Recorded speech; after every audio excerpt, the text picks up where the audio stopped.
Ernest Thompson Seton was a wandering soul lingering perpetually upon the blurred boundary between refined human civilization and untamed primitive wilderness, once the most feared hunter across the vast plains of North America, a man whose name struck cold dread into the hearts of every wild beast he met. He finally laid down all weapons and surrendered completely before a mighty alpha wolf named Lobo. This is never a simple tale of conquest, dominance and victory over nature. It is a profound quiet game between the unyielding dignity of wild creatures and the gentle redemption of a lost human heart. Tonight, wandering alongside him across the silent, boundless wilderness, we pause to listen to the long, lonely wolf howl cutting sharply through the quiet velvet darkness of the night.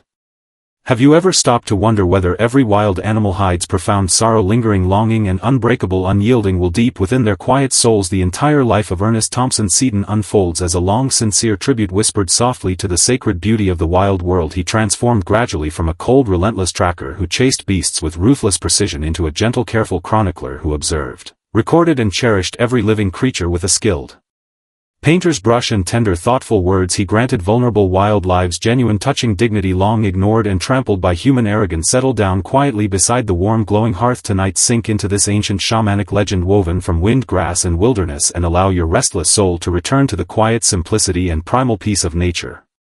The legendary alpha wolf Lobo, crafted vividly within Ernest Thompson Seton's timeless writings, haunted the childhood memories of countless people, stirring raw primal fear and distant wild longing in equal measure. Yet for Seton himself, this noble wild ruler marked the deepest, most irreversible crack in his cold, hardened heart. Through this fateful encounter, warm, soft sunlight streamed into his barren, empty inner world, awakening buried compassion, remorse and understanding. This remarkable journey is far more than mere recorded history. It is a soft, lingering pastoral ode flowing silently beneath the endless shimmering stars across the open prairie. On this deep, tranquil night, walk slowly into the quiet, graceful life of Ernest Thompson Seton and embrace the gentle, wild beauty hidden within every line of his story.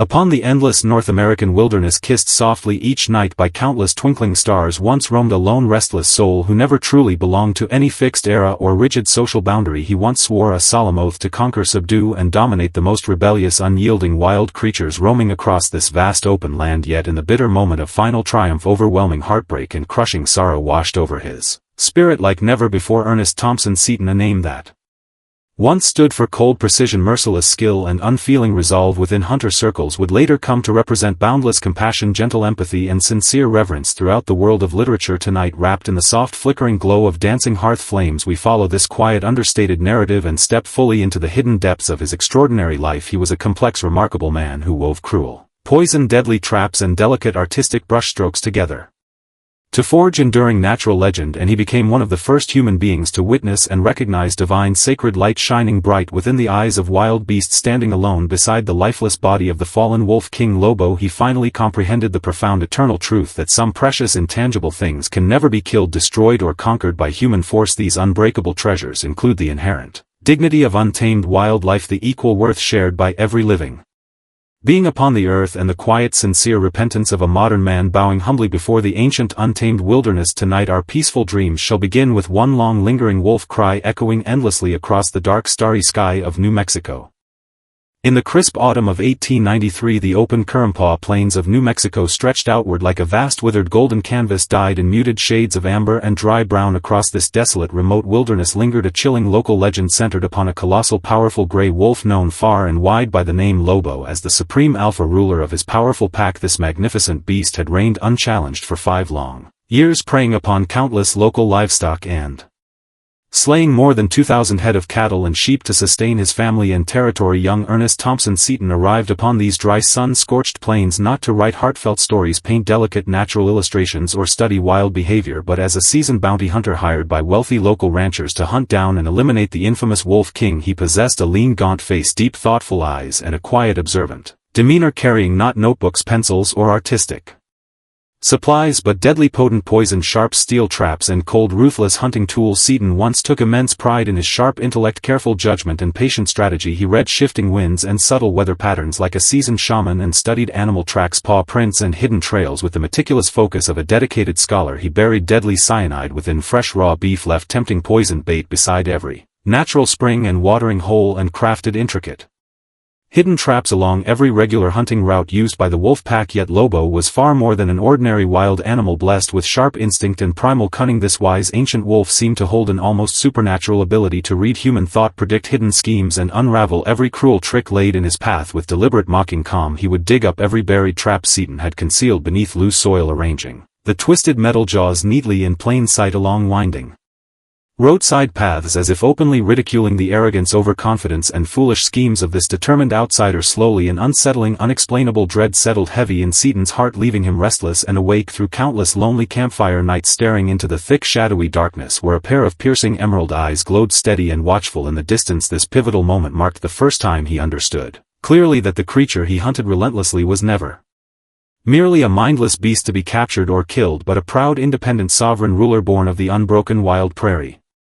Determined to defeat, outwit, and break the indomitable spirit of Lobo once and for all, Seton resorted to the cruelest, most dishonorable tactic he could devise, targeting the Wolf King's only fatal weakness, his loyal, devoted heart bound to loving companionship. He captured Blanca, Lobo's gentle white-furred mate, holding the she-wolf captive and allowing her to perish in slow, painful agony, overcome by unshakable loyalty, deep longing, and desperate sorrow for his lost partner. The wise, calculating Wolf King fell directly into the carefully laid trap Seton had constructed surrounding Blanca's lifeless body with heavy, unescapable steel restraints. When Seton rode out at dawn to inspect his handiwork, he discovered no struggling, whimpering beast begging for mercy or surrender. Lobo lay silent, motionless upon the dry, dusty earth, his powerful limbs locked tight within unforgiving metal fangs, his wise ancient eyes holding no trace of burning rage, fierce hatred, or desperate resistance, only overwhelming hollow emptiness and weary resignation. Seton stepped slowly forward, offering fresh, clear water, gentle care, and even the unexpected wish to take the captured Wolf King away to live in peaceful captivity. Yet Lobo rejected every act of human kindness, compassion, and charity. With quiet, unyielding dignity he fell completely silent, refusing to snarl, growl, or struggle, turning his steady gaze steadily toward the distant, shadowy mountain ranges that had once belonged entirely to him and his pack, confined within a rough wooden enclosure. That night the great Wolf King passed peacefully away, bearing no fatal wounds, suffering no violent injury, simply choosing to stop breathing and surrender his noble spirit to the wilderness he had guarded faithfully all his life. In the private pages of his personal journal, Seton wrote honestly that his entire sense of pride, confidence, and superiority crumbled completely in that sorrowful hour. He had hunted, defeated, and slain a true wild hero, gaining nothing in return except an empty, lifeless hide and a heart heavy with endless remorse. This fateful, bitter hunt marked the irreversible turning point of Seton's entire existence. From that day forward he laid down his hunting weapons forever, picked up his paintbrushes and notebooks, and swore a solemn vow to record, honor, and defend the voiceless wild creatures of the earth through written words and vivid art.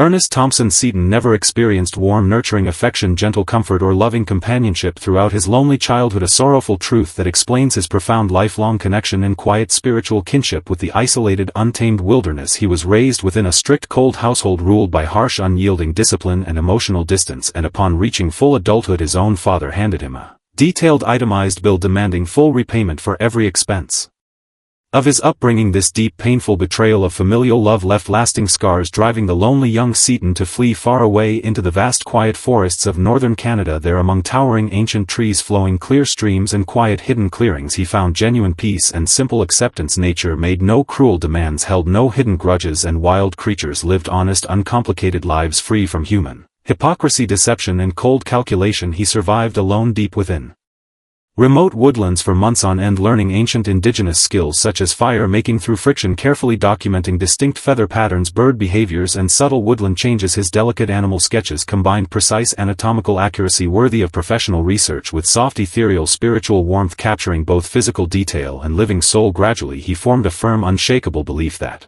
wild animals possessed far more than basic survival instinct, harboring complex social bonds, deep emotional connections, and clear inherent moral logic beneath their fur, feathers, and scales. Upon returning to crowded, noisy city life he began composing his landmark work, Wild Animals I Have Known. These heartfelt, vivid stories quickly sparked widespread public attention and heated discussion, yet drew harsh, fierce criticism and rejection from mainstream academic naturalists of his era. Traditional scientists accused Seton of dangerous, harmful anthropomorphism, refusing to accept the reality of animal love, intelligence, loyalty, and complex inner emotion. These sheltered scholars, confined within quiet studies and laboratories, had never wandered the open prairie at midnight to listen to haunting, harmonious wolf choruses echoing across moonlit valleys. Yet Seton continued writing, observing, and recording in quiet, unwavering silence. He sought to build an enduring, sacred sanctuary between the pages of his books granting protection, remembrance and eternal life to every wild creature unjustly labeled as vicious pests, dangerous vermin or worthless beasts by human society. Seton's middle years unfolded in quiet, secluded solitude resembling the spiritual retreat of a wise woodland shaman. Deep within the quiet countryside of Connecticut he built a cozy handcrafted wooden cottage he named Wigwam Nest, a peaceful private sanctuary serving as his permanent base for quiet natural observation, creative writing and artistic creation. Beyond crafting timeless literary works and delicate wildlife illustrations, he founded the Woodcraft Indians movement, the original inspirational prototype that would later evolve into the global Boy Scout movement, still beloved worldwide today. He taught urban children lost within busy industrialized life how to identify distant constellations, navigate by natural signs, locate fresh water through subtle bark textures, and above all cultivate sincere respect, gentle kindness and humble reverence for every living thing. He continued wearing his well-worn, faded hunting jacket, a lasting reminder of his former life as a wilderness tracker, his sharp refined features etched deeply with the slow marks of time, hardship and reflection, yet retaining the keen alert instinct, watchful gaze and quiet wariness of a wild prairie wolf. He forged close lasting bonds of friendship with local indigenous communities, earning sincere respect, official tribal names and genuine cultural acceptance, this profound cross-cultural harmony bringing him unprecedented inner peace, belonging, and spiritual healing. Even so, heavy lingering sorrow often lingered in his heart as he witnessed expanding railways cutting irreparable scars across once endless wilderness, watched vast open prairies shrink steadily and mourned the gradual disappearance of countless unique wild species he had carefully documented and cherished. Each heartfelt story he penned functioned as a sincere written apology from humanity to the wounded natural world, and a soft mournful elegy lamenting irreversible loss, fading beauty and vanishing wild freedom. He reminded readers constantly that human beings and wild beasts existed as equal shared inhabitants of the earth, differing only in evolutionary paths. While modern humanity had carelessly abandoned ancient natural reverence, gentle balance and humble coexistence, this compassionate forward-thinking philosophy stood far ahead of his time, isolated and misunderstood amid an era defined by reckless exploitation, greedy plunder and destructive industrial expansion. Yet decades later these core beliefs would lay the vital foundational groundwork for modern global environmental protection and ecological conservation. In the peaceful twilight of his long life, Ernest Thompson Seton chose to spend his final days wandering the quiet, rugged wilderness surrounding Santa Fe, a landscape of dry rolling plains, distant shadowed peaks and open star-filled skies that reminded him deeply of the Currumpaw Plains where he had faced the wolf king Lobo and experienced his greatest life-changing sorrow. He grew increasingly calm, wise and introspective, resembling an ancient, silent guardian spirit watching patiently over the fading wild world. In his final autobiographical writings he recorded countless quiet, star-lit nights spent wandering alone in thoughtful meditation, nights where he felt deeply connected to the spirits of every wild creature lost to hunting, habitat loss and human progress. He was no longer the ambitious young bounty hunter driven by profit, pride and competition, having transformed fully into a humble, remorseful chronicler, determined to preserve fragments of vanishing wild beauty amid the overwhelming advancing tide of human civilization. Throughout his long journey he endured soaring fame, public admiration, harsh academic exclusion and lonely misunderstanding, yet he never once doubted the profound truths he had witnessed firsthand within quiet forests, open plains and moonlit valleys. Even at 90 years old, weak with advanced age, he could sit comfortably in his old wooden rocking chair sharing vivid, heartfelt tales of great black bears, clever foxes and gentle woodland creatures with visiting children, his eyes remaining bright, clear and endlessly warm with childlike wonder. His entire life journey began with cold-blooded hunting and ended with devoted, selfless protection, tracing a long, painful yet perfectly coherent path of sincere personal redemption. He often spoke gently that the true untamed beauty of wild nature exists entirely independent of human judgment, definition and control. Hidden within his uniquely designed home, later known as Seton Castle, lay towering piles of handwritten manuscripts, detailed field notes, delicate wildlife paintings and intricate sketches, this vast collection forming the gentlest, most enduring line of defense, protecting wild memory, natural beauty and ecological balance from complete erasure.